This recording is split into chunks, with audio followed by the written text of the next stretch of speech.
Hey everybody, it's GoblinX, and welcome back to some more Magic Arena. And today we're going to be playing another Alchemy Premier Draft of Aetherdrift, so it's just a full-on Premier Draft, but one Alchemy card has been added to each pack, like Surge of Acclaim here, which is a fine little card draw spell, but certainly not as powerful as our sweet rare. We've got Howl Squad Heavy here, 3 mana for a 2/3 that starts your engines, gives all your goblins haste, and spits out a goblin each turn. That does have to attack, so once your opponent has any blockers, or if they have any blockers, they just get to keep eating that goblin every turn.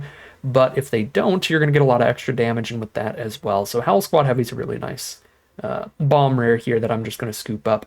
There's other really strong cards. Rangers of Feeler is a huge card draw engine for the blue decks with a lot of exhaust cards, and there's some of the really good green commons, as well as Fang Druid Summoner, which is great with some creatures with no abilities. But I've played so many more of those kind of blue-green nonsense decks than the red stuff, so when I have an opportunity to take a really powerful red rare this late in the format, I'm perfectly happy to hop onto it and maybe play some a little different here. Pick 2 is a really weak pack, though. Our Alchemy card in red here is just letting you tap your artifacts to help cast your non-artifact spells, which is pretty narrow, not really good in draft for sure. There's a Stamp Painting Scurryfoot that I think is genuinely just the best card in the pack, but in the interest of not drafting green every single draft, I'm going to go for Endrider Spike Spitter here. Certainly quite a bit weaker. You got to put a lot of work into getting it going, but once you do get it going, it is a nice card draw engine, letting you exile a top card of your deck every turn and cast it this turn. So some temporary card draw off of that.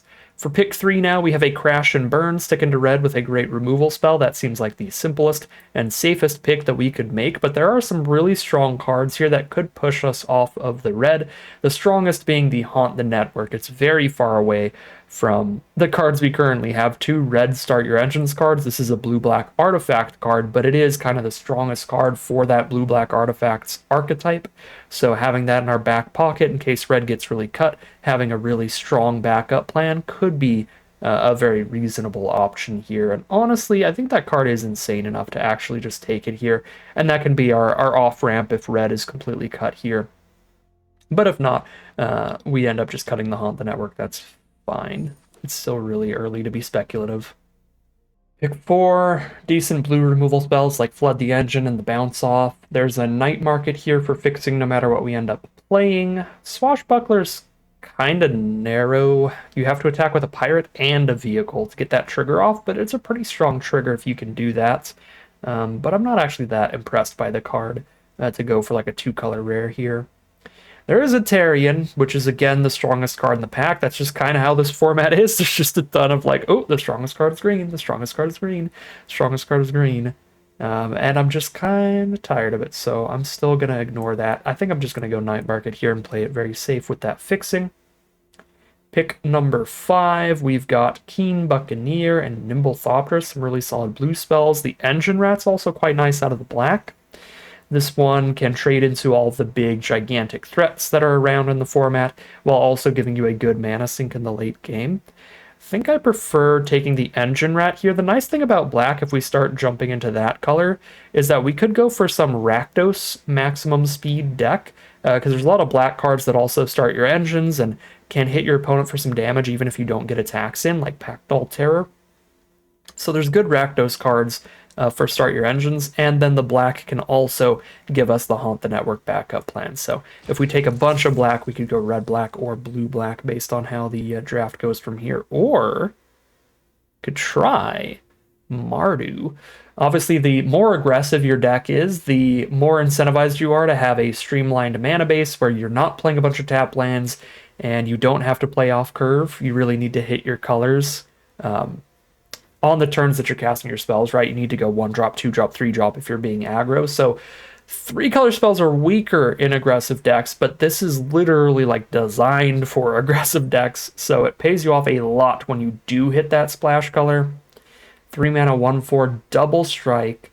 When it attacks, all of your creatures get +1/+0 for each creature you control of first strike or double strike. So at least +1/+0. If we get more first strikers or double strikers, it does even more. It's a pretty fun, pretty cool looking card, and the only opportunity to play with it is going to be in these Alchemy drafts, which are only on for like 4 or 5 more days at this point. So I'm going to try it out here, which involves us taking a Scoured Barrens pretty highly. to make sure we've got the fixing towards full Mardu. Pick number 8 looks pretty weak all around. Yeah, not a huge fan of any of this. Take something filler. I don't think we take Rocky Roads. I think all of our non-basic land spots, all of our tap land spots are going to have to go to mana fixing towards Sagan.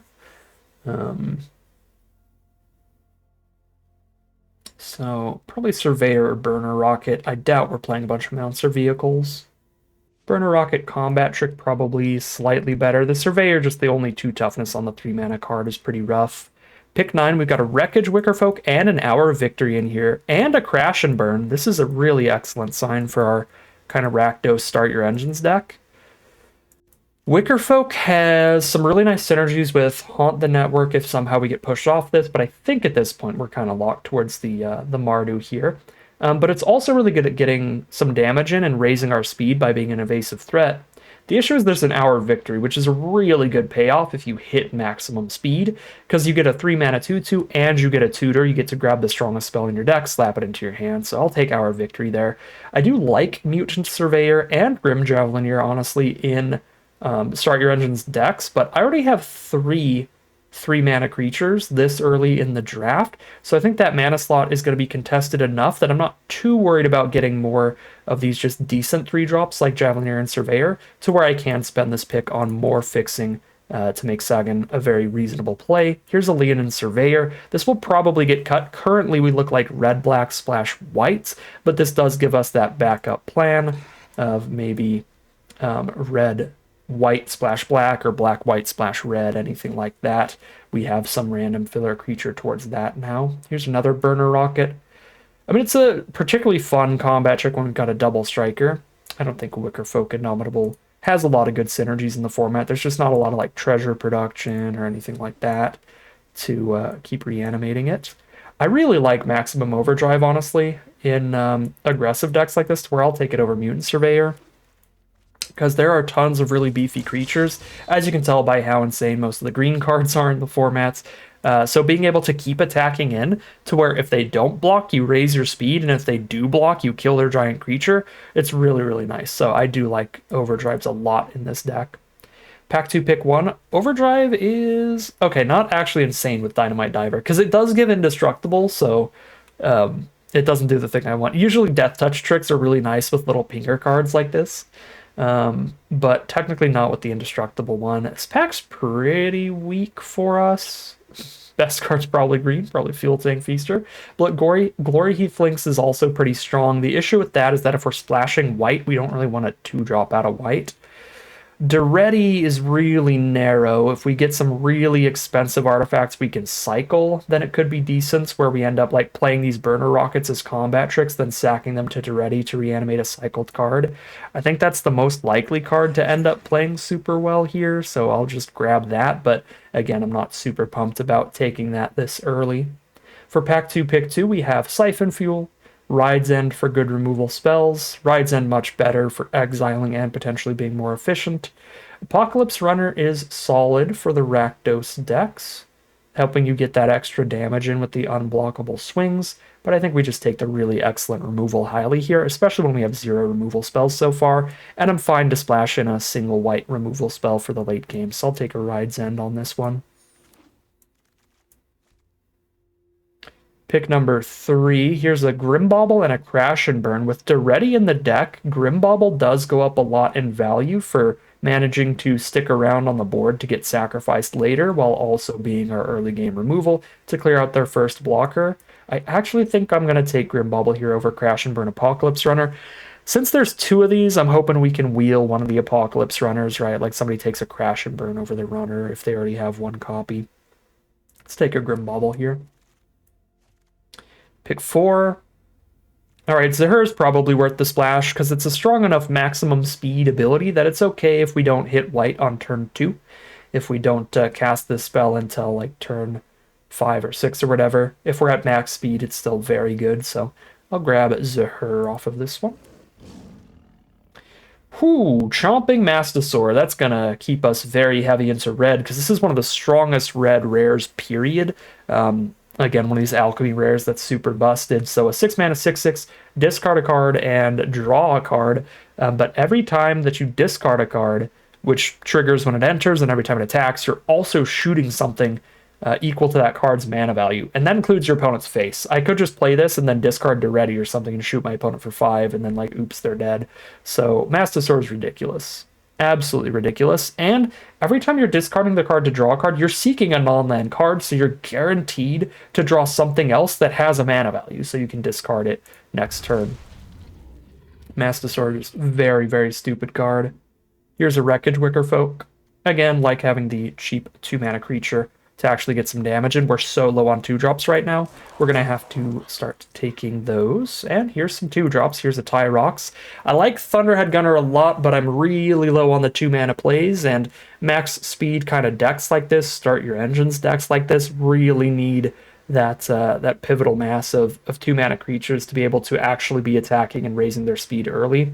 So we want to have at least probably like 6 2-mana creatures. So as strong as Gunner is, I might go for Tyrox. It's possible we go like Big Mardu, though. I'm actually going to go Thunderhead Gunner here, because I'm kind of convincing myself to go Big Mardu, where we're just going to go for just a bunch of different, really strong late-game plays.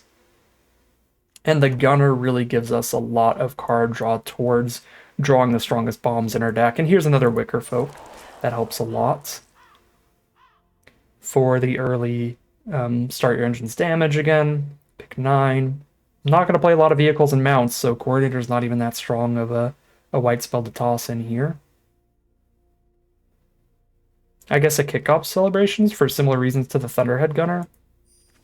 Just digs for those really strong rares we have now, and there we go. We do get an Apocalypse Runner. If we want to play around with that, we actually get 2 if we want to play around with them. I'm deep enough in red. I have a really strong double red rare. I've got a Thunderhead Gunner, got a Duretti, got a Howl Squad Heavy. I don't think I end up going Orzhov at the core. That would be the reason to take Leonin Surveyor, right? Because we have Zahur, that's going to be a little stronger if we can cast it out on turn 2, so there is a little bit of an argument to take a Leonin Surveyor there and have a little bit more tools towards playing black and white as the main colors and splashing the red. But I have like 3 red rares, so I think red is just going to be a core color and not a splash here. So Gilded Goat is a great 2-drop.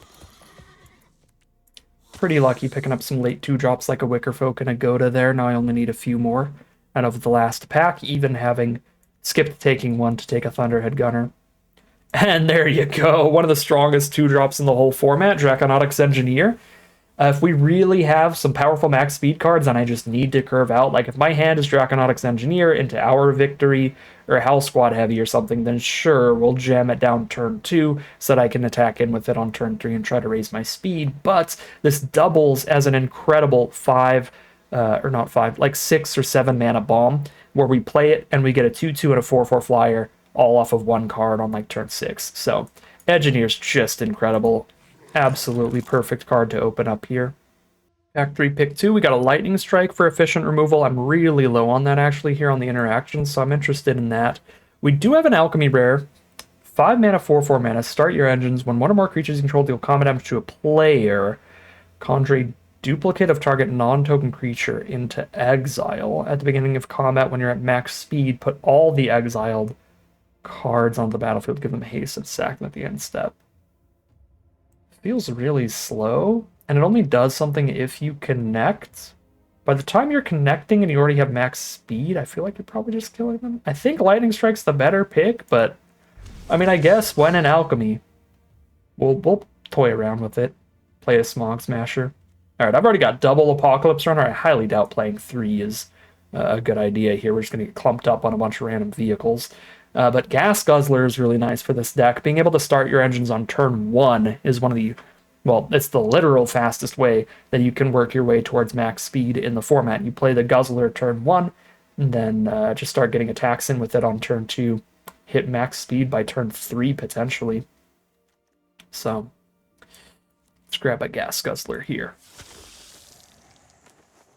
Pick number 4 is quite weak. There's like a bailout random combat trick, but I don't think we're gonna have room with that room for that between our overdrives and burner rockets.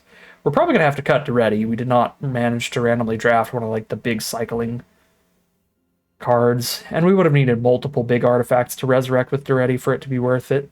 I mean, I guess I could try resurrecting Apocalypse Runners, but those aren't going to be in the graveyard that often. I might just rare draft here, honestly. I'm just not going to play these cards. I mean, Dynamite Divers, accrue 3. Dynamite Diver single-handedly accrues Apocalypse Runner. It's probably worth not rare drafting a Gear Hulk. No, we're just definitely not playing. Here's another Wicker Folk, sure. Not a super good back-on-track deck. This is really good in Golgari. It would still be decent here, like if we hit the late game and they kill the Mastosaur. If I draw into a back-on-track, it's insane, but I think Wicker Folk's just too consistently good early to be interested in a 5-drop. Pick 6, here's a Pactol Terror. I could use another 4-drop in this deck, and that's a good way to raise our speed without even having to declare an attack. Not bad at all, certainly the best card of this pack for this deck. Outside of maybe Sarcophagus, just getting another 2-mana way to start our engines wouldn't be horrible. That could be reasonable too. I think I'm just going Pactol Terror. I mean, we might even wheel Sarcophagus. I mean, what? 1, 2, 3, 4, 5, 6, 7, 8. Okay, probably not. Unless this is the literal last card left in the pack. We don't wheel it. Pick 7. It's all poop. I will rare draft it uncommon. Second Sagan here. All right. Well, we did it. We're the only one trying to do this nonsense. So we got the 2 copies. Come on in.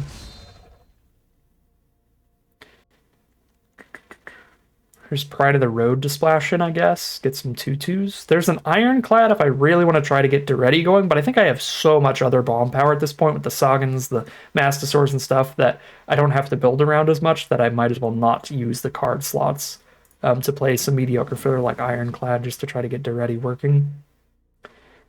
Pick 10. Yeah, see, there's more mediocre filler to get Duretti working, like the Skybox Fairy. Just don't think it's worth it. Another Overdrive. I doubt I'm playing 3, but I'm not playing anything else in that pack. Pedal to the Metal is technically kind of funny with Sagan. Because I could, like, first strike something pre-combat, but I think that's still just so narrow and so bad. Here's a Scrap Compactor if I feel really desperate for removal.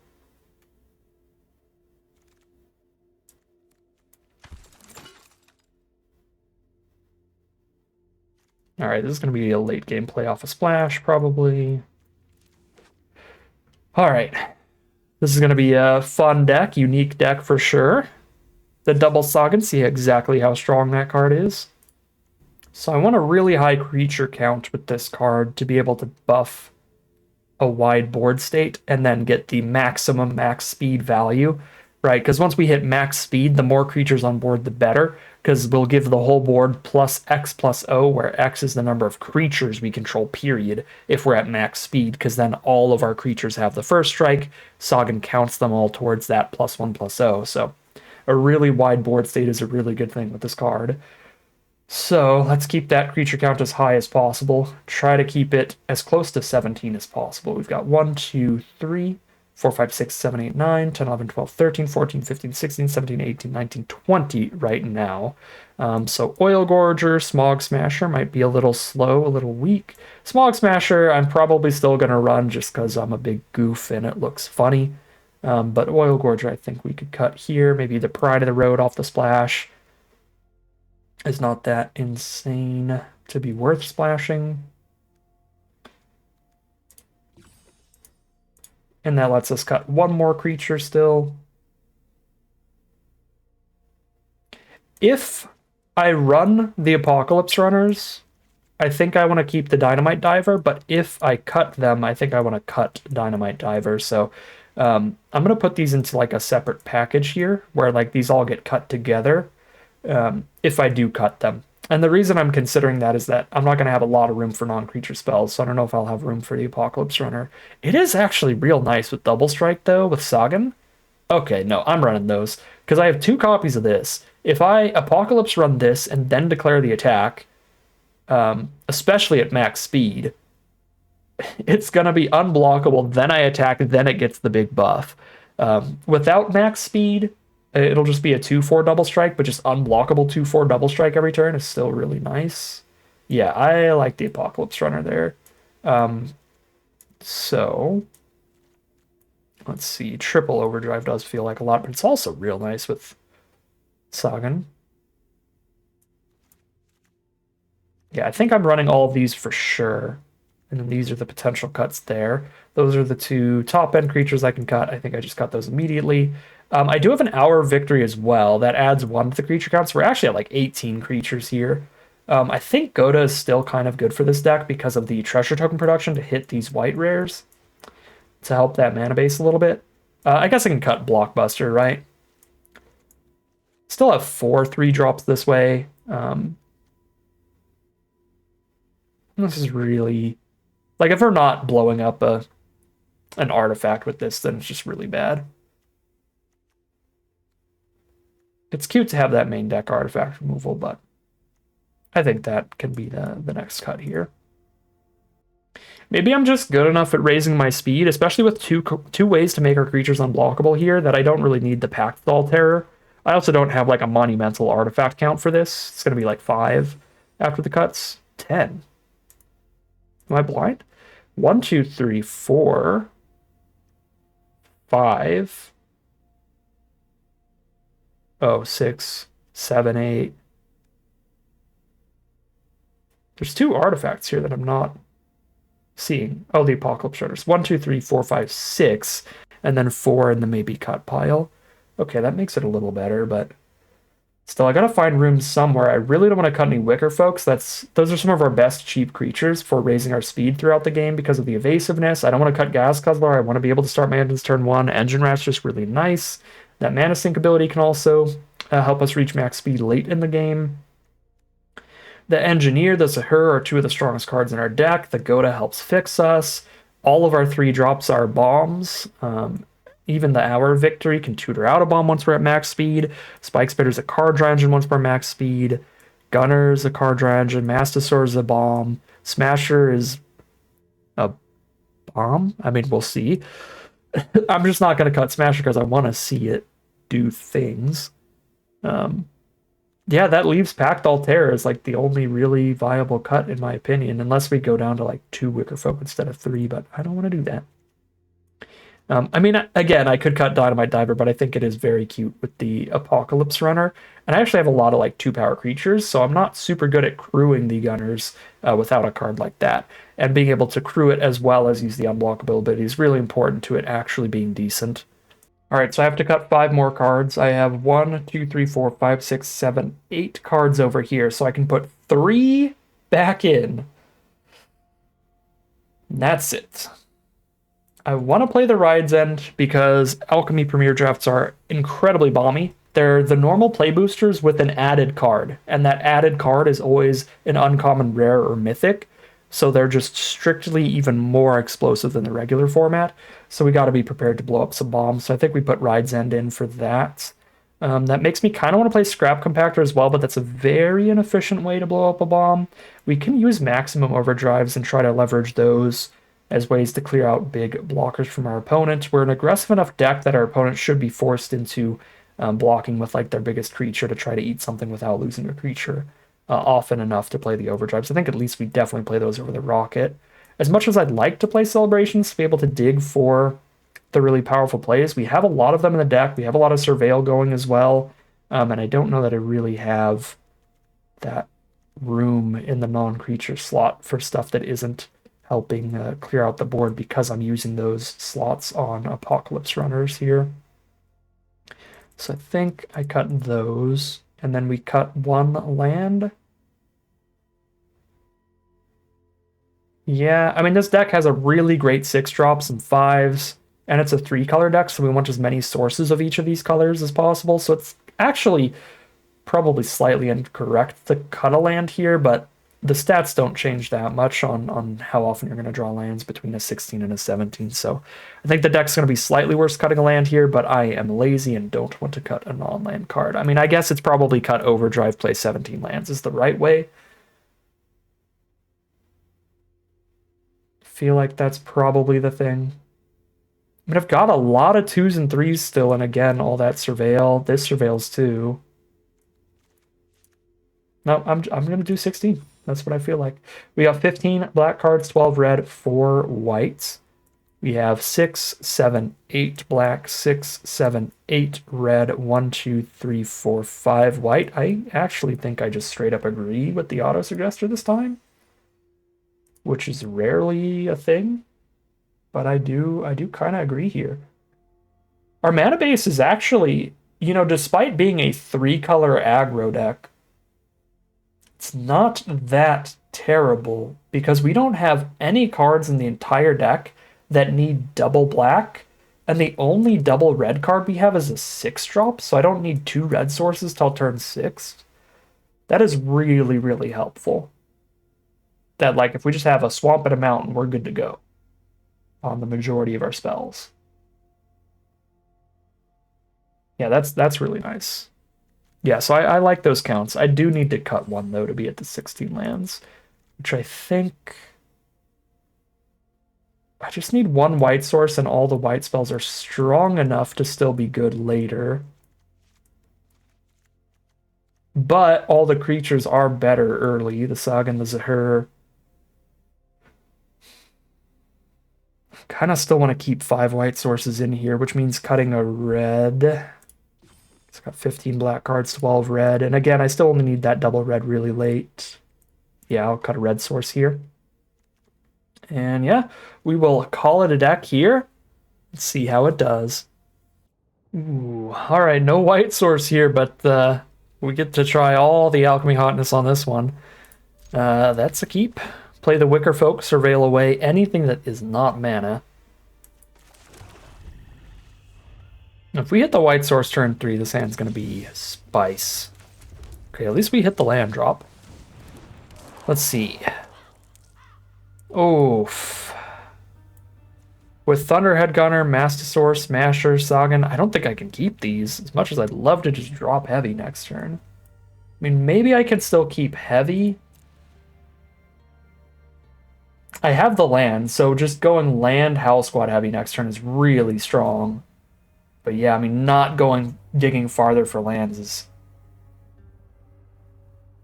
questionable here with 2 5s and a 6 in hand. And that's what it is. Howl Squad heavy's still really good.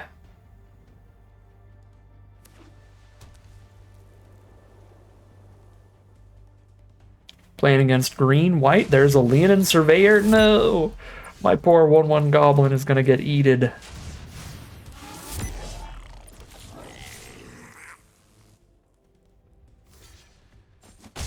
Absolutely devoured by a cat. Tragic fate for the Goblin.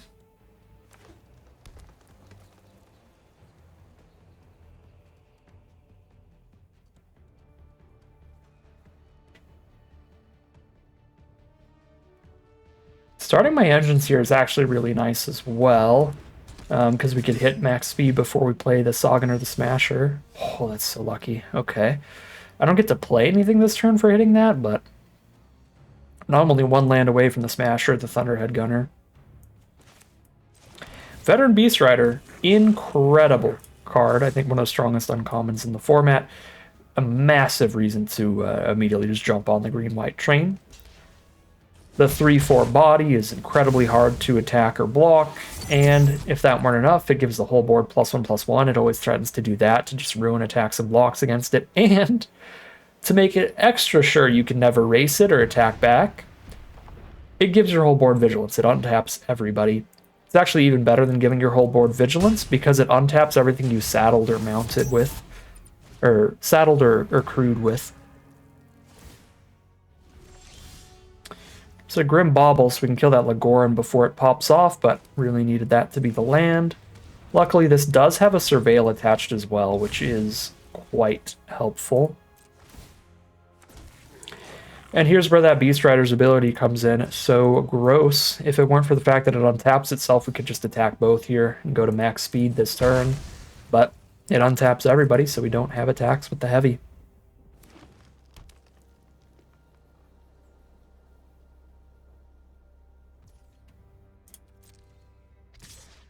Take another 3. Really trying to hit land if I can. I guess if we get max speed, Howl Squad Heavy adds a mana by itself. So if we find max speed, then one land is enough to get the Master. Oh boy, there's a 7/6 Vigi Trample. Green deck being green. Let's see what we bobble towards. There's a max overdrive and a mountain. Gotta ditch the overdrive, keep the mountain. Yep. Play the gunner here. Probably ditch the Smog Smasher. Mastosaur is one of the few ways that we're gonna have a chance of stabilizing here, because we're about to take a ton of damage from Earth Rumbler. I suppose I should actually discard Zagan here, which is sad, but it is what it is. We don't know when we're hitting white. Wicker Folk is the draw there. This Hell Squad Heavy is a true villain. It has slaughtered so many goblins. Sent all of its citizens in just to die.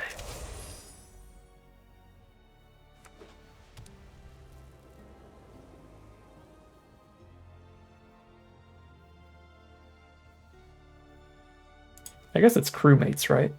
This thing looks like... It's like on a ship, but it's not a pirate. It's a mercenary.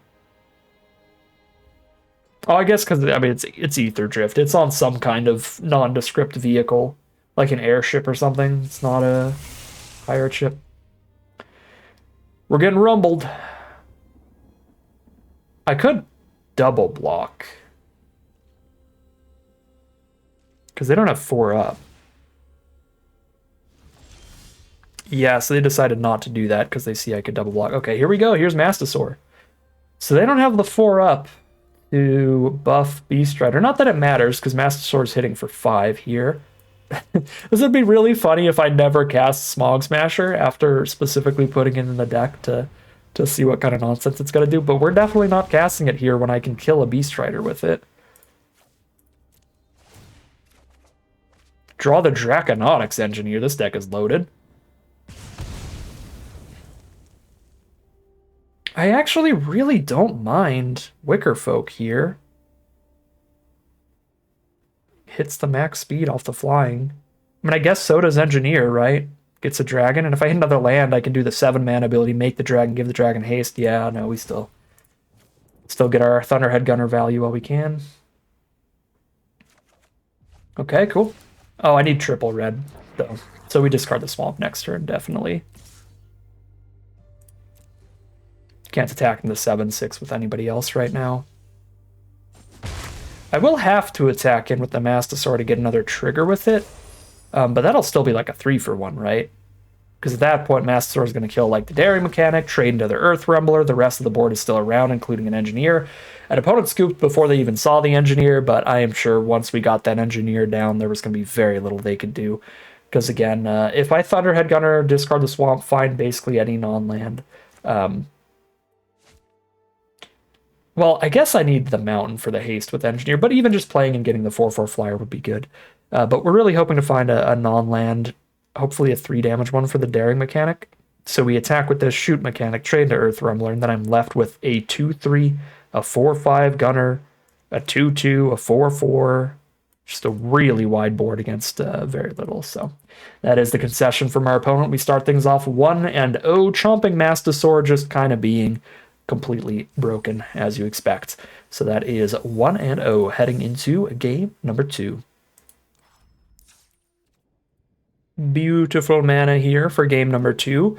Very, very awkward to have the late game start your engines card without a way to start your engines early. So I'm not... Wait a minute. We found it. Sagan's going to start our engines even if they kill him. Oh boy. Oh boy. I think I still just play Wicker Folk first, because we're not going to hit them until turn 3 anyway, even if I play Zahur right now. And Zahur is another card that is super, super strong once we're at max speed. Oh my god, this deck is awesome. Guzzler, Our Victory. I have enough 3-mana and less plays. I don't mind like keeping Our Victory here.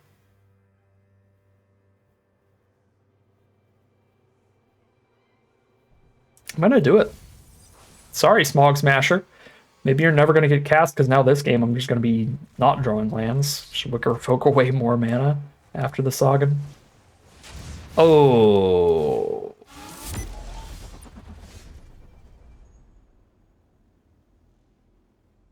Well. Well, well, well. This card's a huge problem.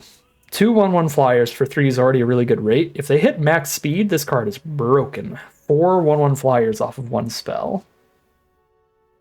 They don't have enough flyers to block Wickerfolk without losing a creature, so we still have the same game plan, right? Like, we're not bobbling a Thopter. Yeah, we're not. We're still just working our speed up right now.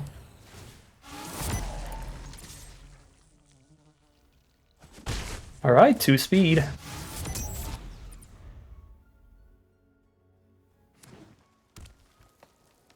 Didn't want to play Sagan here because, again, like, these are so insanely strong once we hit max speed. I want to see if we can pull a removal out on our Wicker Folks or our zombie token or something first.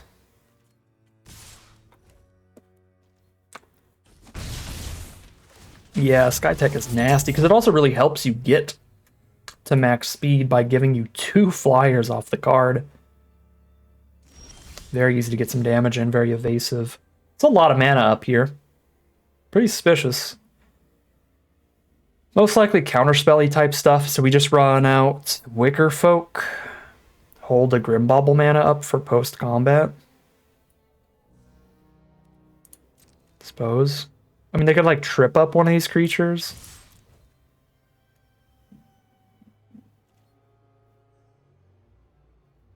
They could bounce off the zombie token or something.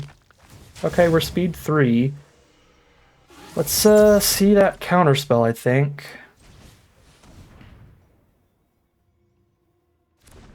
No counterspell. We keep a Wicker Folk. Find a second Sagan? I'm tempted. Let's draw the land first so I have the option of Spike Spitter, but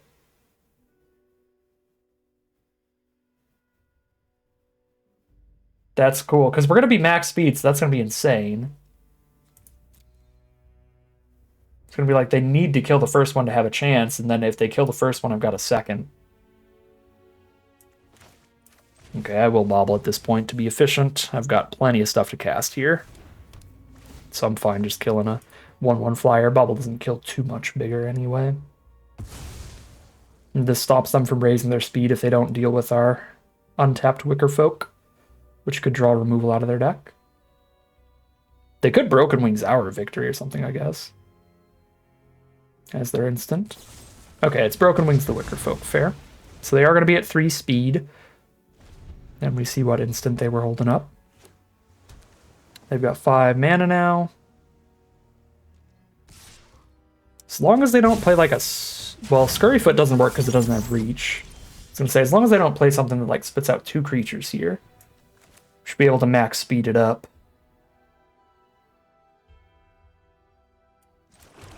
Let's maximize speed.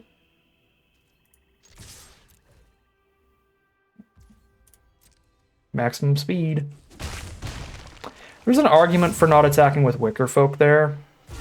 So they have to do something to get through the blocker to max their speed for the Skytech. The problem is if I don't attack with Wicker Folk there, with all this mana untapped, any kind of, again, bounce off, trip up, anything like that, they could just bounce the zombie token and then we're not at max speed. And I feel like our payoffs are probably...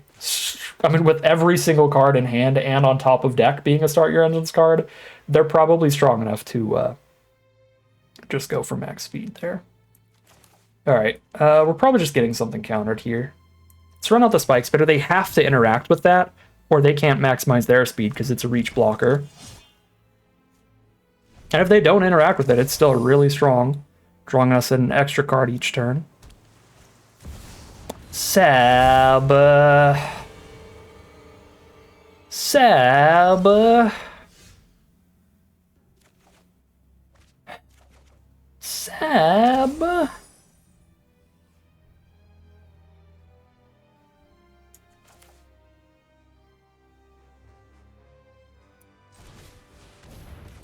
I cry every time.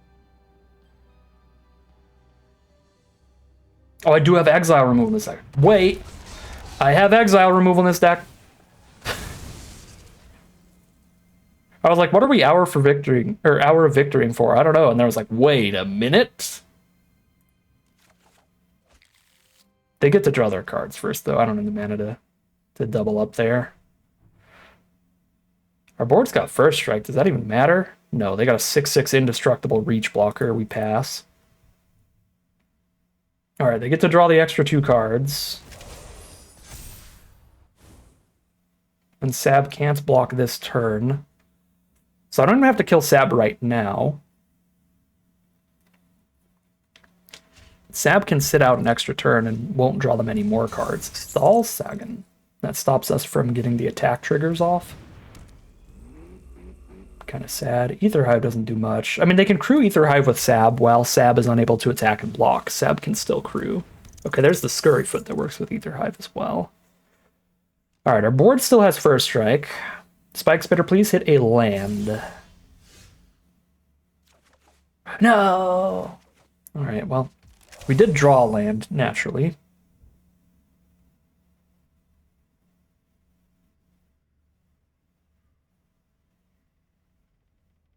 I feel I'm gonna have to let this Wickerfolk stay in exile so that I can play a Ride's End on a Sab. Guaranteed while they're mostly tapped out. If I can get them to crew the Aetherhive with Sab on blocks, then I can Ride's End for 2 and cast both here.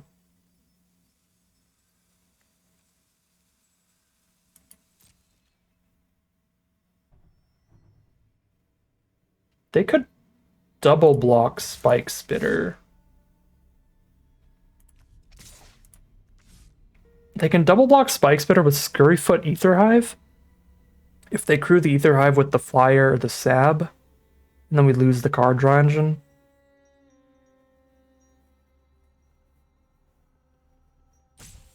The 2/2 does just get straight up eaten by the Aetherhive. And the more creatures we have on board, the scarier Sagan is. Oh wait, no, we have first strike. We have first strike. What am I talking about? Spike Spitter doesn't die here because first strike. But now they have to crew Aetherhive to block Spike Spitter. No, no crew. Okay. I mean, the only thing to counter an instant or sorcery in this format is Spell Pierce, so I can still give them another Sab turn to be mana efficient and then hold up a 2-mana Ride's End. They could have the Hexproof trick, but they already have the green mana if they have that, unless they top deck the 1 green mana Hexproof trick. Sab is protected now, or isn't protected either turn. Like if they already have it in hand. Sab's protected either way we play it. Oh, I can't triple spell here. I don't have enough white to play Zahur and Ride's End. So I could only go Wickerfolk and Ride's End, or just Ride's End. Okay, well, if those are the options, at that point I just Ride's End Sab, I think.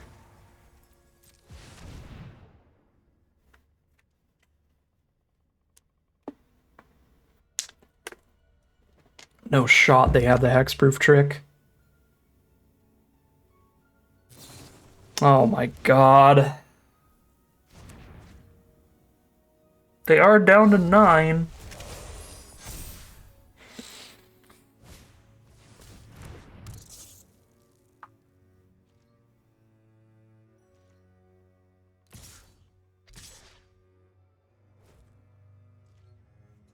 I just have infinite blockers now.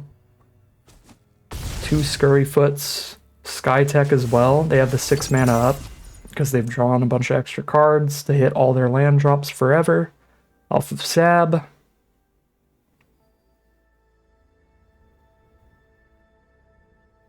Yeah, so they get 3 1/1 flyers and a 3/3. Okay, well, that's a shot right there. That's a shot. Literally.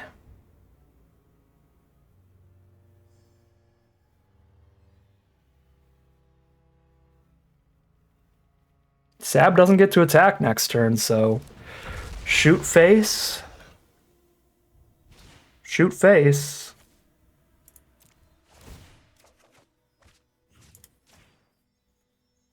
And that's the attempt at a 2-turn kill here. I don't think we have attacks. This can be used at instant speed, and they have 6 mana up. So between Skytech and Aetherhive and Scurryfoot, they have 3 1/1 flying Thopters and a 3/3 beast. I also need to survive next turn to have a chance of getting the attack trigger with Mastosaur for the kill. I don't think I have attacks at all. Again, 3 1/1 flyers, a 3/3 beast, a 1/1 Scurryfoot, a 2/2 Scurryfoot. The 1/1 probably crews the 3/5.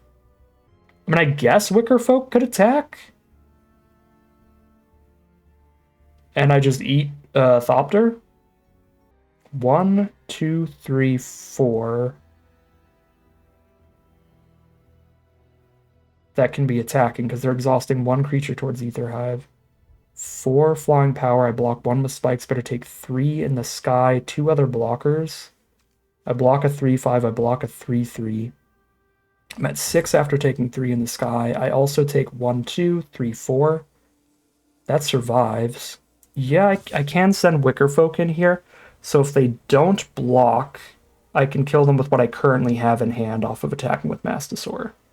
And if they do block, then it's the same as blocking with Wickerfolk. I just kill 1/1 flyer. Okay. If they can't deal with Mastosaur, we win. But they get to draw 2 more cards towards it. I mean, they could also kill us. If they get like a +4/+4 trample trick, that's going to do us in.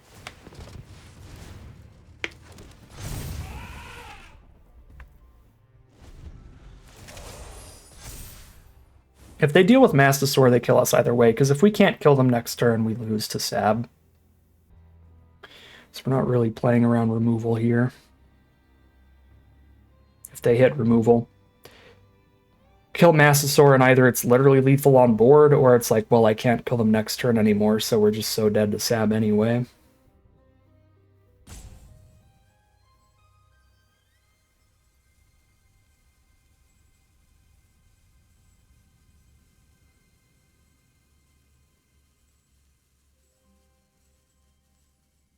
I actually go to 1. If they have a single removal spell to kill Mastosaur, we still go to 1 on board.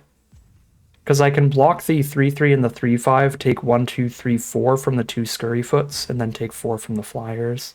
So that's 8 damage total. So they can't, like, use 1 removal spell on Mastosaur and then attack all to kill us.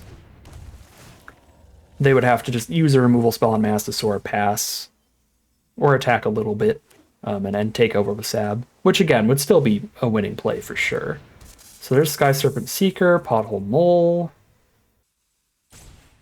Rise from the Wreck, and they're tapped out? They genuinely tapped out here? Chomping Mastosaur 2-0.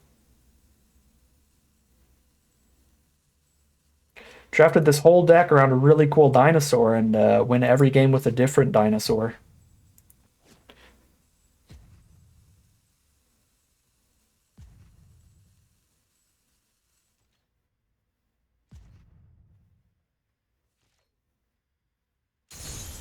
That looks like how it's going to be. If we are allowed to declare an attack, they're dead. Oh my god, Draconotics Engineer 2.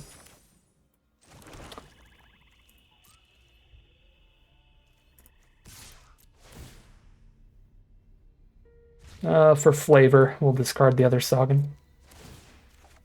3 to face. Whew. Close game. We almost got soloed by Sab real badly there. The hexproof trick, I was like, okay, we're dead.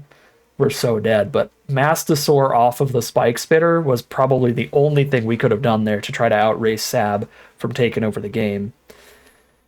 And really lucky they didn't find the removal off of all the card draw they got off of them. All right, sweet stuff. That's 2 games in a row. We just discard Smog Smasher 2, I think. That's very funny. All right, we're 2-0 heading into game 3. All right, here we are for game number 3. We're on the draw here. We can start our engines turn 1, start raising our speed with a flying Wickerfolk. I really need a red source here, but Wickerfolk also surveils towards the mountain. Will mill anything that isn't a mountain. Oh, I actually don't have turn 2 Wickerfolk, because I think I'm just playing Gas Guzzler, right? That way, if they don't have a 2-drop in their opener, we're at speed 2 on turn 2 just immediately. I also drew the Windscarred Crag now, so we are locked in for perfect mana from here. I don't mind trading Gas Guzzler into Wretched Doll, but drawing the Grim Bauble is perfect. This hand, again, with Hell Squad Heavy, Sagan here, we get a ton of value from hitting max speed. Sagan plus Heavy is really disgusting. If we get these both on board and they don't have the interaction, all of the goblins have first strike, and all the goblins get +1 for every single creature on our board, so they're all going to be like 5-power first striking things. Be pretty nasty. We're hasting out Howl Squad Heavy here, overplaying the Scoured Barons. Cycle a Gravestalker. Take the 3. They're down to 15.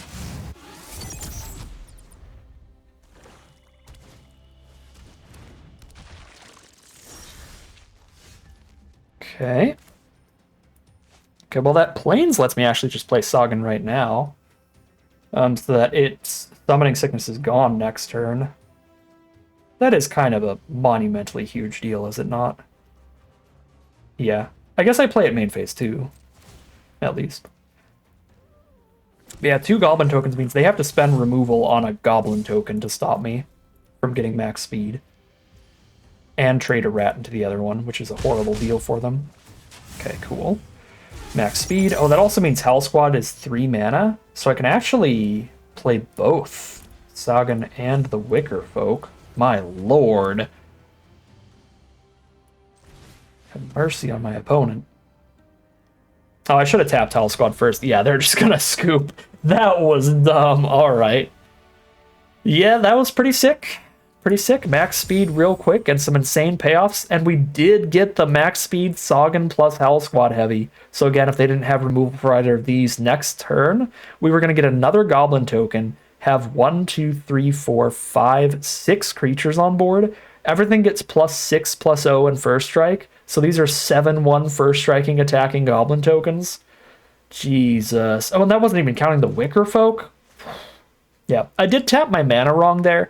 I should have tapped Hell Squad Heavy first and used the red mana from that towards Sagan. Instead of using Crag. Oh, I guess it didn't matter. There was no way that I was going to be able to have an extra black up for Gas Guzzler.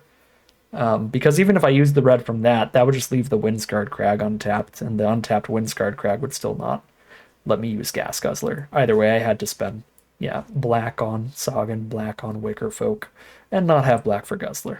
All right. Yeah, that's fair. Cool.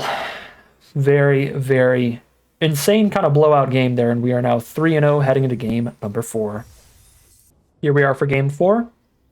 Very basic little all commons and uncommons Rakdos speed deck hand here, but it's a fine one. It's got a curve. We are on the draw again. Drop a diver pass.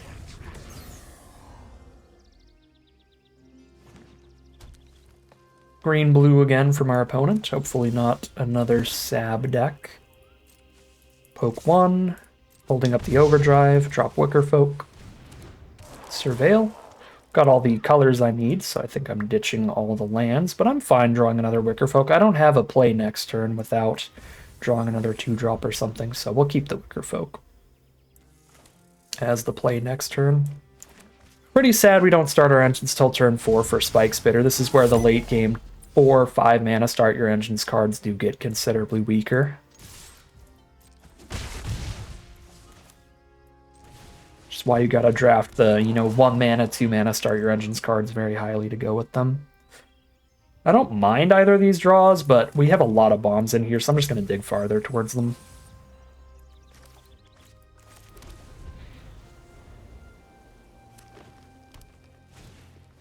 Sabotage Strategist, that's a little annoying, but Overdrive does get the kill on it. I mean, we're attacking with all 0-power creatures, though, so they can just choose not to block. And then Overdrive doesn't do anything. So yeah, we have to just play Spike Spitter, I guess, and then pass. Technically, I can Spike Spitter attack with Dynamite Diver, and if they want to kill it, I get to raise my speed this turn. I'm cool with this deal.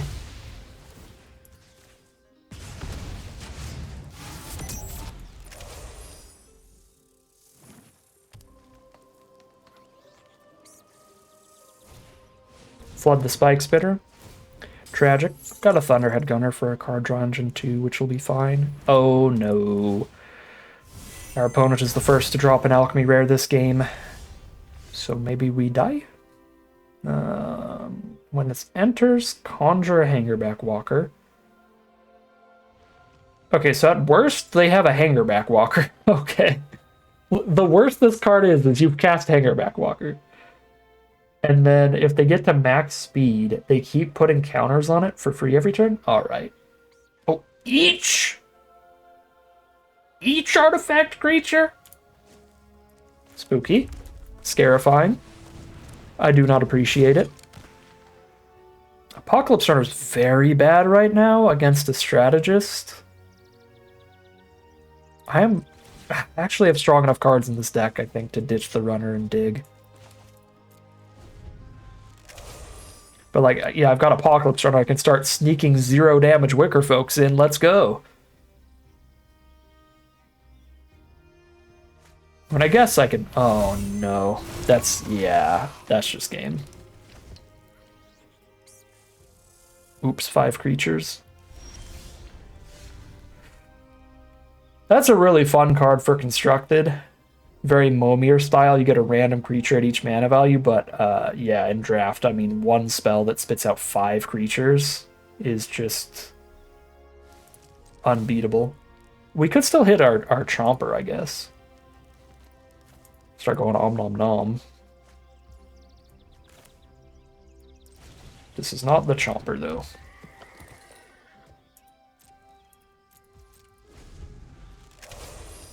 So, I mean, the biggest problem is they have a Crag Flame now. So they just go Vigilant Trample Haste on the biggest flyer. They've got the mana to also exhaust Strategist, so putting it on there as well. This is bad. When it dies, you gain 3 life and suspect... Oh my god. So even if I block and kill this, they then just suspect my Thunderhead Gunner, so the Thunderhead Gunner doesn't get to block for the rest of this game. That's rough. That makes me feel like it's probably better to actually block with a Wicker Folk so that I get the +1/+1 counter somewhere that's actually going to be blocking from this point on. Because if I block with Gunner and then overdrive the Gunner, they just suspect the Gunner, and then that 6th toughness isn't doing anything for me because it can't block anymore. But now the 4th toughness I gave the Wicker Folk is gonna stick around. Yeah. Hazard of the Dunes. More big beef. Wicker Folk does me some digging.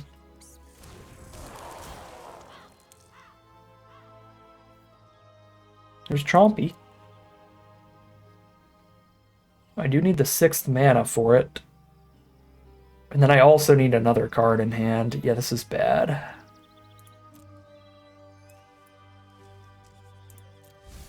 I don't know if I'm going to live long enough at this rate, but that's our one plan. Oh, wait a second. I just realized what I could do here.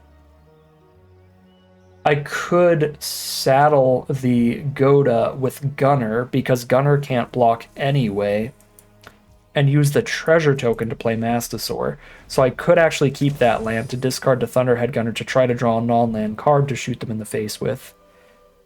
Now we still lose to like 1 piece of removal. If they just kill Mastosaur and they have like at least 4 turns to do it, then we die.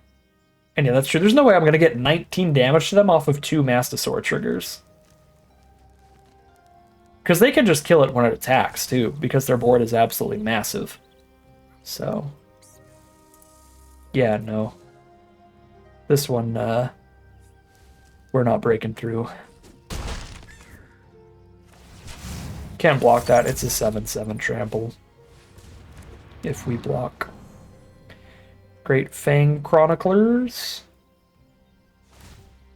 Get a Petroglyphs. My Spike Spitter is beefy. My completely stunned Spike Spitter. Let's go.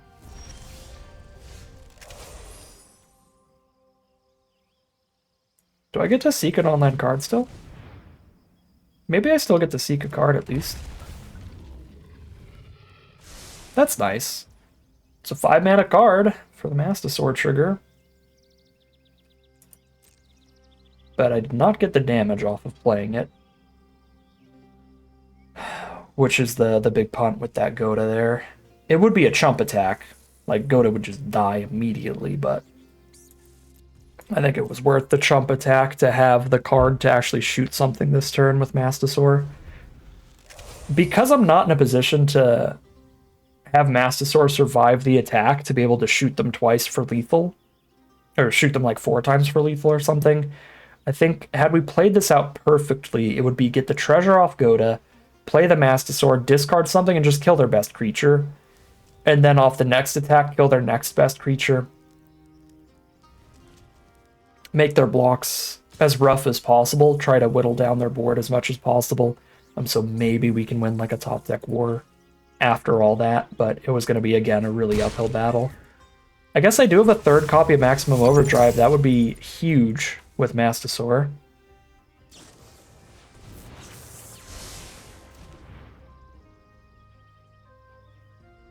They have 1, 2, 3, 4, 5 mana up to exhaust with.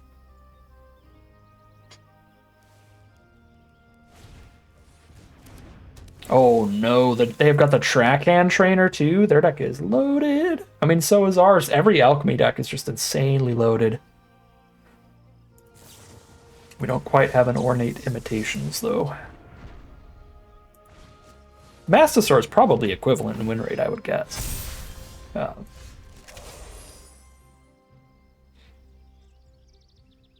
Okay.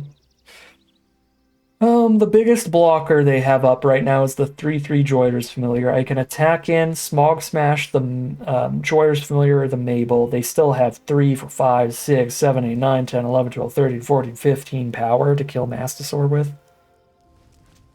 Unless Mastosaur seeks exactly Maximum Overdrive, don't accomplish a ton by attacking. But if I'm not attacking, I'm also just sitting here dying to like a 7/7 trample. They're at max speed, so this is going to be a 4/4 flyer soon enough too. Yeah, whatever. I'll just gamble on it. Worst case scenario, we can finally concede like I probably should have done like 10 turns ago. So it's draw Maximum Overdrive or bust. So at that point, I think I'd rather just kill the trainer.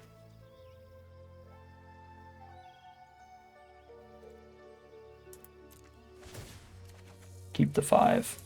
Ah, our victory without max speed.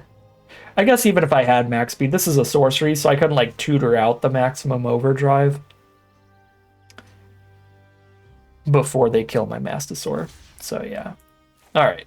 I mean, I think the game was literally just Ornate Imitations GG on that one. That kind of card is such a huge blowout in a draft environment. Because unless you're in Constructed where like you're some control deck with a board wipe, it's just here's 50 cards off of one spell. Rip. So is what it is. That is our first loss though. And a pretty fair loss considering pretty much all of our wins have just us been egregiously bombing our opponents out. That's kind of just how the Alchemy drafts are. 3-1 now, heading into game number 5. Here we are on the play for game number 5.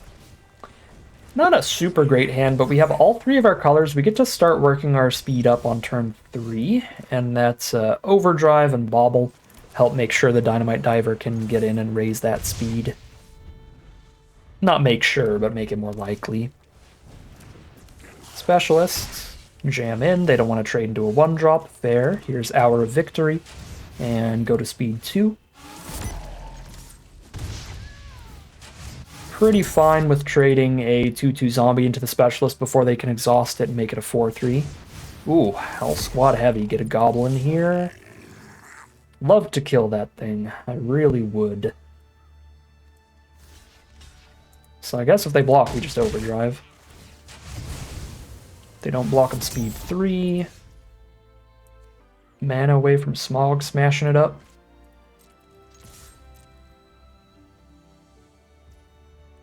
Speed 3.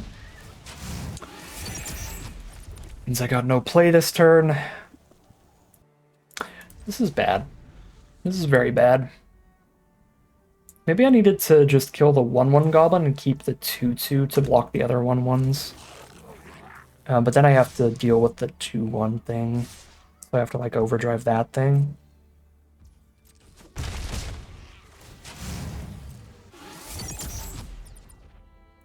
Heavy's just kind of really nasty against our board of 2/2s and 1/1s right now. Pothole Mole. Finding the land. Tapped land. Alright, well. This is bad.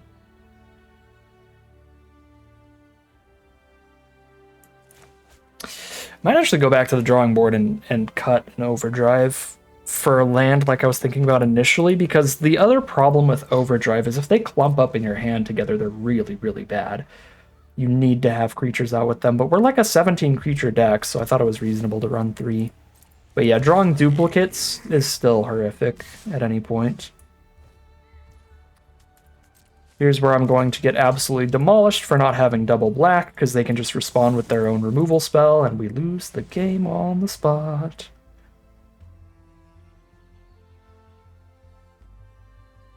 Yay! Game number 6 now.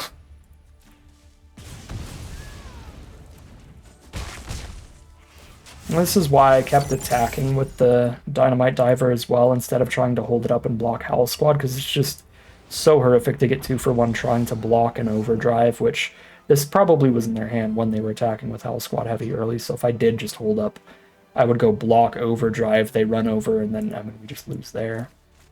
Yeah, we kind of lose either way. Game number 6.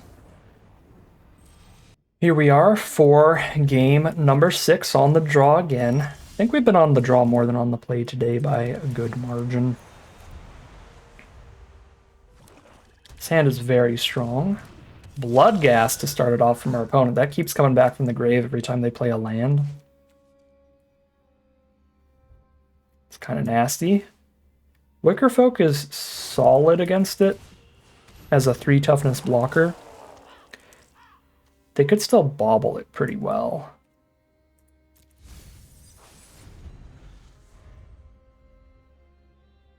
I don't think I want the second Sagan here when I want a lot of mana towards Draconautics Engineer. Okay, they're just going to full-on flood the engine with their folk, sure. That is kind of irritating, because we don't get to raise our speed this turn, but cannot do anything about that. Here's another blocker they have to kill. If they don't, I'm tremendously happy. I got the +1/+1 Death Touch trick. It's the only way this attack makes sense at all, because they also played their land main phase 1. If this was just like a bluff attack, they would have played the land main phase 2, so they could just bring it right back. So there's no way we can block there. I mean, unless my opponent is just has the steelest balls in the world.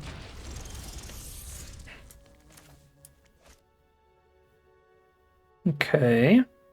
Sagan's really good at attacking on this board already. And then Diver's super gross on blocks against their board, all 1 toughness stuff. The bobble kills whatever. Yeah, this is a really good looking spot, actually.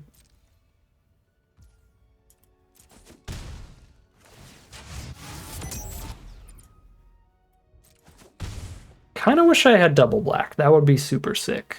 So I could bobble and hold up overdrive here. I think Dynamite Diver is like brutal enough against all their creatures that I just don't really need to bobble here. I could play Engineer and bobble, and then they only get to kill one of the two cards, but I do quite like holding up Overdrive. But if I don't hold up Overdrive, unless they have a removal spell for Sagan and a removal spell for Engineer, we're going to be in a pretty nasty spot. So I could go for mana efficiency and get this board swinging really far in my favor. Alright, sure, full aggro. Talk myself into it here. Make it a wildly favorable board.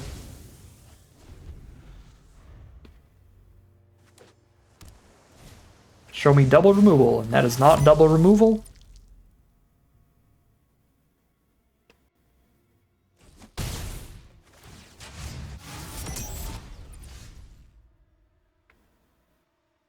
Welcome a Dargon to the board.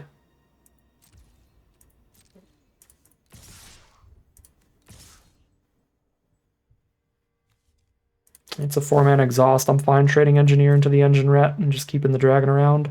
And they're down to pretty much no blockers.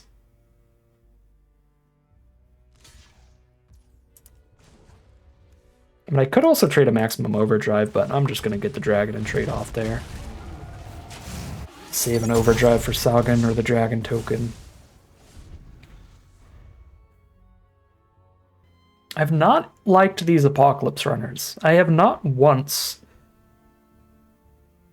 really wanted to even cast them. I kind of want to go back to the drawing board in this deck and swap things around a little bit. Okay, Overdrive is going to be huge here if they double block Sagan or they double block the Flyer.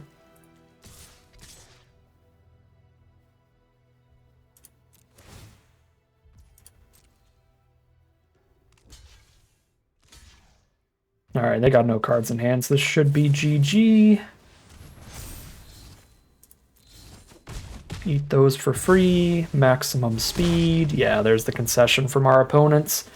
That is 4 and 2. And I am actually going to take a little peek at the deck here, because I was also considering swapping the number of Maximum Overdrives, because those clumped up and it was pretty bad. But they played really well in the other games, so I still like those a lot. But yeah, I just haven't wanted to cast Apocalypse Runner once. There's nothing super good in the sideboard to swap out for them. Throw in a Scrap Compactor. Throw in Burner Rockets, Packed Altairs or something. Speed things up a little bit, get a little more damage in.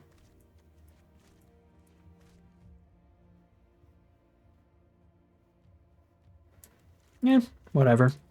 I'll just keep it as it is. Maybe we'll do the Apocalypse Runner thing in one game. It would be very funny. Here we are for game number 7. Perfect mana yet again. Keep.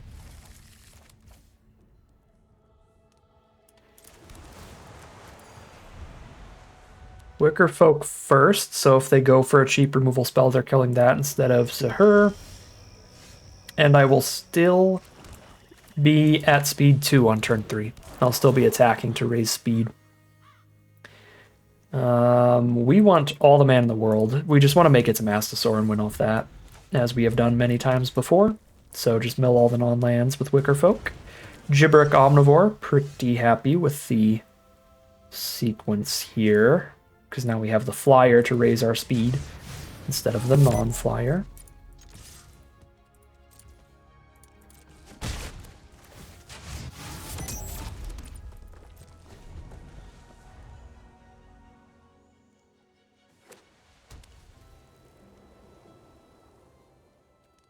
There's definitely an argument towards Goda to try to get a saddle swing in to treasure up towards Mastosaur.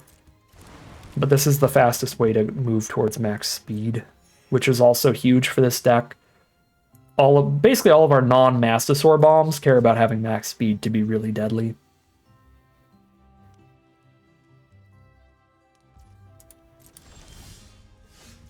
Thunderhead Gunner? Aw, dang, I could play a Thunderhead Gunner this turn if I played Goda. Well, if I bobble the Omnivore, they get to crew the bike and have that up on blocks. But again, like how much else am I really going to kill with a Grim Bauble?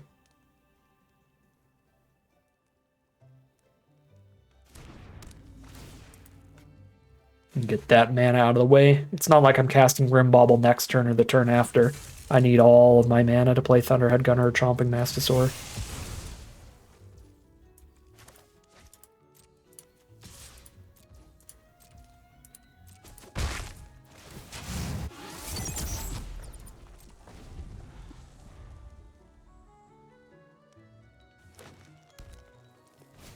If we hit a land here, I think it's pretty GG. Saddle attack with Goda. Drop Mastosaur, discard Gunner, kill Hazard.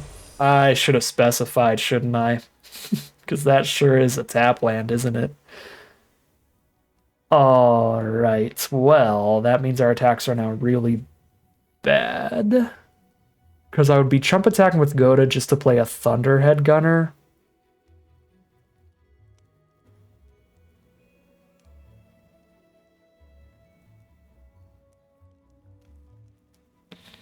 I mean, I guess I can, like, still do that, right? I can still chump attack with Goda here, so that I can attack with Goda and Wickerfolk, and they only kill one of the two. And I also raise my speed. So I'm getting the value from chump attacking here of both. Raising my speed and getting the treasure token to guarantee a Mastosaur next turn. So kind of doubling up the value feels good. And then I have all my mana up for a Grim Bauble Surveil. Which is probably just surveilling into more spells to discard to Mastosaur, since I can use the treasure token to cast it. Maximum speed. I could play Gunner here, but then I only play Mastosaur off of a top deck land next turn. Zahur makes a 2/2, right? Yeah. Alright. I got my max speed value. That's decent. I'm not that I was going to do anything about it if Zahur didn't make a 2/2 here, but I would have been more sad.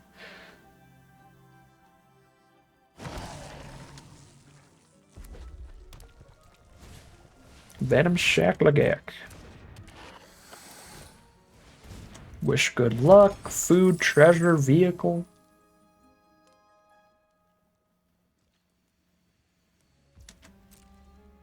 Jamming for 4, or are they just holding up on blocks?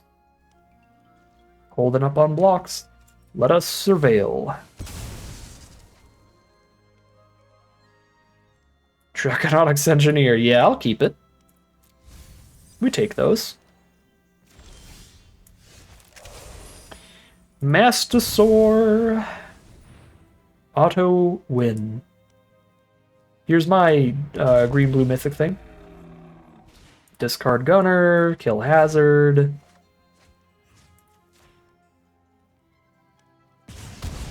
Attack all. We drew an hour victory. Draw whatever bomb rare I want. I can tutor out that menace thing so I can actually cast it in one game. No! Alright. They scooped them up. That is no chance to play that one alchemy rare again. We are 5-2 now, heading into game number 8. Here we are on the draw again for game 8. We have Engine Rat into Wickerfolk, milling anything that is not mana because our plan is Mastosaur. Double Overdrive is awkward again, but this time I have 3 cheap creatures to go along with it, which certainly helps it out.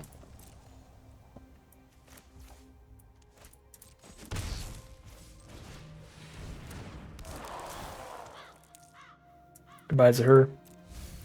I don't have a white source in the first place, but you're also not a land.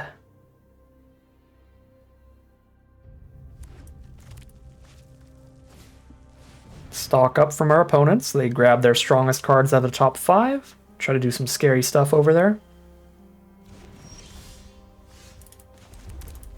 Start our engines here. Speed up.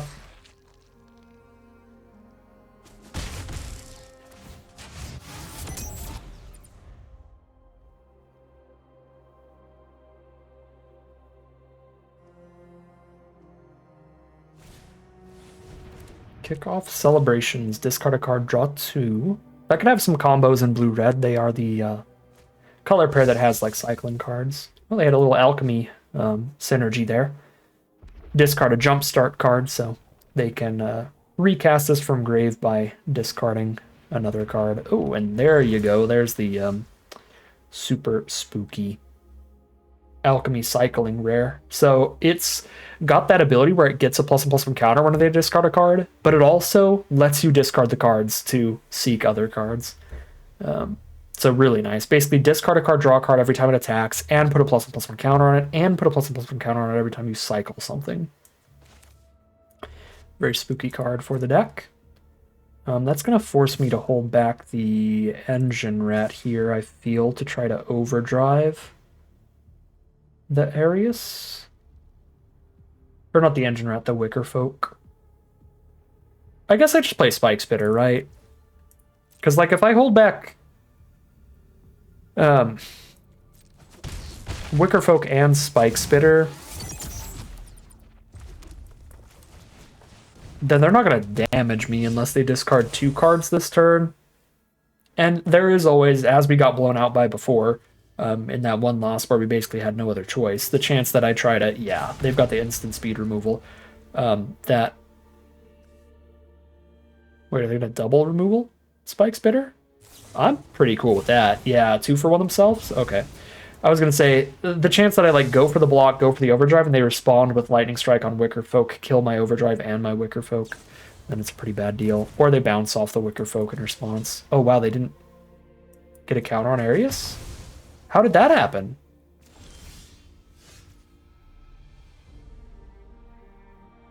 Oh, it discards the card at the end step. Okay, I remembered this wrong. Okay, that's so good then. For me. We just got way ahead on cards there, out of basically nowhere.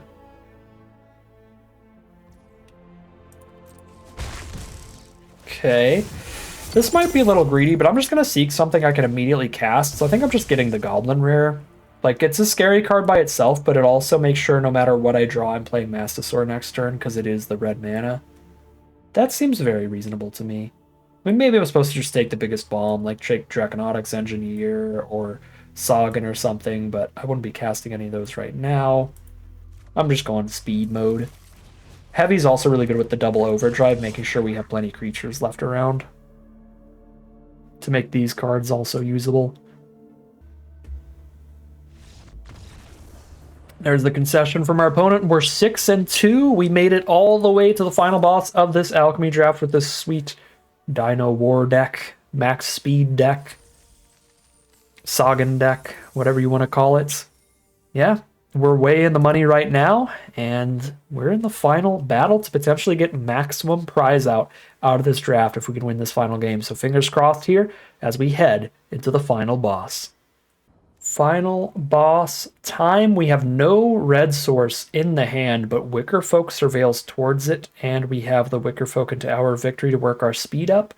It's a risky keep with 3 red cards in the hand and no red source, but I'm going to go for it here. We got a few draw steps before we need it, and the Wicker Folk surveil to help out a lot. Because if I just hit any land by our 3rd draw, we can still play our victory. So we don't need red till turn 4, which means I have 3 draw steps plus a surveil 2. So if there's a red 5 cards, well, let's see. Draw, surveil 2. Yeah, if there's a red within the top 5, we're in a really good spot.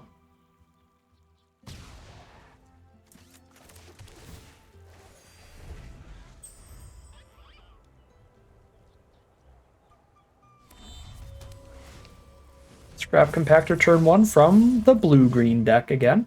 We did hit a land immediately, so we know we can go Wreckage Wicker Folk into our victory. It is not the red source, though, but we find it off of the Wicker Folk, and I'm going to mill the 5-drop here.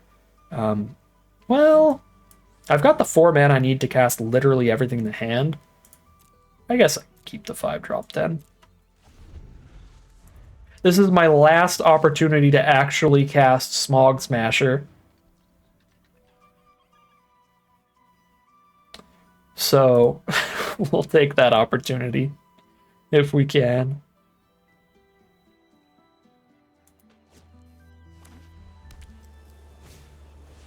River Churn Monument. Okay, maximum speed here. We need to outrace that thing. So I'm playing Sagan instead of our victory for more damage if they don't spend mana on removal to kill it. If they do spend mana on removal to kill it, that's mana they're not spending on milling us.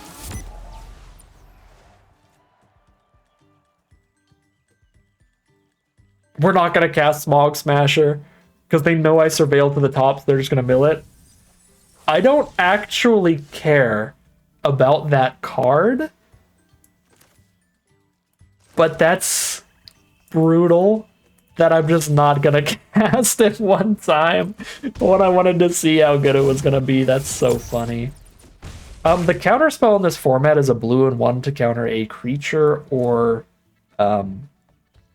artifact. So when they hold exactly that up and they don't have Ride's End to exile one of these, to exile tapped creature for 2, makes it quite likely it is the removal spell. Because I think they also would have bounced Sagan there to stop some damage. So I'm going to go for the Our Victory, which they cannot counter with that counter spell.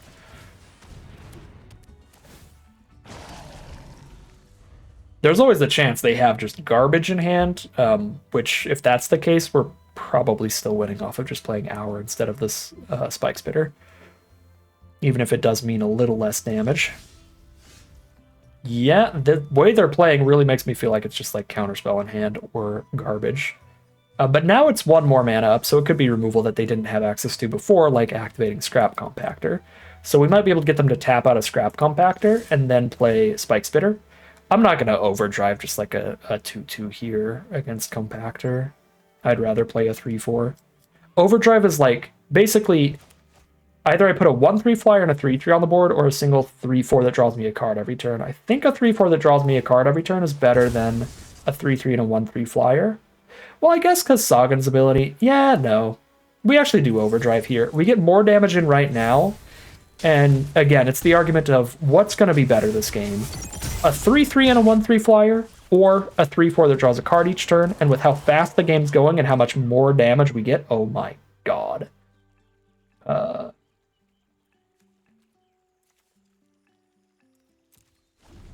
don't actually know if that order is correct, because Spike Spitter is going to exile the Mastosaur when I don't have the mana for it. I don't think it matters, they're just dead. Yeah, GG from opponent. Anyways, we just push more damage there, making the 3-3 and the 1-3 flyer instead of the single 3-4. The way this game is going, and then Sagan's buff is even bigger. Yeah, the attack this turn was going to be insane. So, right, I just play the Spike Spitter. Oh yeah, they can just River Churn whatever I surveil, so it doesn't matter. But play the Spike Spitter. That's 5 creatures on board with First Strike. Oh my god. Oh, I kind of wish they let me go through with that. That was going to be like 30 damage or something. 5 plus 5 plus 0 on everybody. 6, 12, 20, plus another 12, because it's a 6 power creature with double strike. 32 damage when they're already at 3? Could have taken out double life total there. 40 total damage throughout the game easily. My god, this deck was fun. This deck was super powerful. I am very, very happy with this draft. I mean, I was saying early, and I was absolutely passing really good green cards early, that I've gotten a little bored with the format because of how good all the green cards are, that the way that I draft of early on just always taking the highest power level card early ends up with me drafting like the same deck over and over and over again because of just how high the card quality is in green as a color. Where I feel like in this format I've done just so much of like, okay, well the best card is the really strong green common, best card is the really strong green common. Here I am in some green blue mush, some green black mush, some whatever. So I kind of forced myself not to do that here. I disregarded several green cards, and I'm really happy that I did, because going for the full-on build around Sagan here ended with a really fun, really unique deck here. Just all in, maximum speed, tons and tons of bombs. That was really, really fun when that popped off. Now, obviously, I think a majority of our wins were just because chopping Mastosaur is insane. But I think the really fun ones were like hitting max speed and getting Sagans going and stuff. This deck had a lot of cool stuff going for it. I am finding myself much lower on Apocalypse Runner than I thought before. I mean, I hadn't really drafted the card too much personally, but I'd heard some good things about it from some other drafters that I think are also quite good. And I just never felt like I really wanted to cast it this game. Like, we drew it a couple times, but not once did I feel like, oh yeah, I'm gonna put this on the board. That's gonna be really good. Almost every game it was like just a pack doll terror. I would have preferred, honestly, just some random creature, even just like a random flyer. I don't know. It might need like a really specific deck. There are some cards in the format, some commons that you can +1/+1 as an activated ability for like 2 mana. So maybe like in that kind of deck, it's good because you attack with that and then buff it up after you've already given it a blockable and lifelink. But I felt like this deck was so fast, the bombs were so bomby. We just weren't really here for the slow, grindy synergy kind of kills you can get with Apocalypse Runner. Maybe it's better in the normal format when there are not as many bombs, because the Alchemy, again, card in each pack has added pretty much a bomb into almost every single pack. So yeah, I mean, I would say Apocalypse Runner is the definite underperformer, but Overdrive did a little bit of underperforming as well. It was pretty incredible most of the time that we cast it, is the thing. But there was one game that we lost with just multiple of these chunked in our hand, looking really bad. And then the other underperformer is just Smog Smasher, another card I just never wanted to cast it because I had a Mastosaur to discard it like the 2 main times that I drew it, or better cards to play. And then the only other time when I did surveil it to the top, it just got milled. So not once did I get to see how well this would actually play in this deck. I think it was probably worth running in this deck because we saw the way that those games played out. The majority of the games, we had max speed for several turns by the time that the game ended. So in the majority of those games, we could like drop this down late game, have the max speed, and basically if I connect with anybody, even if I hit them with just a 1/3 flying Wicker Folk, we could get that trigger and start getting some extra damage in next turn by hitting them with a copy of their, not even their own creature, any creature on board, we can make a copy of with this, which is pretty fun. So yeah, that would have been fun. Would have been cool to see how it played out, but I think it was one of the weaker rares in here because it is pretty narrow, but very strong in the incredibly late game when you're at max speed and you can only really hit them with one like evasive threat. In that exact position, all those specific things, the card's really good.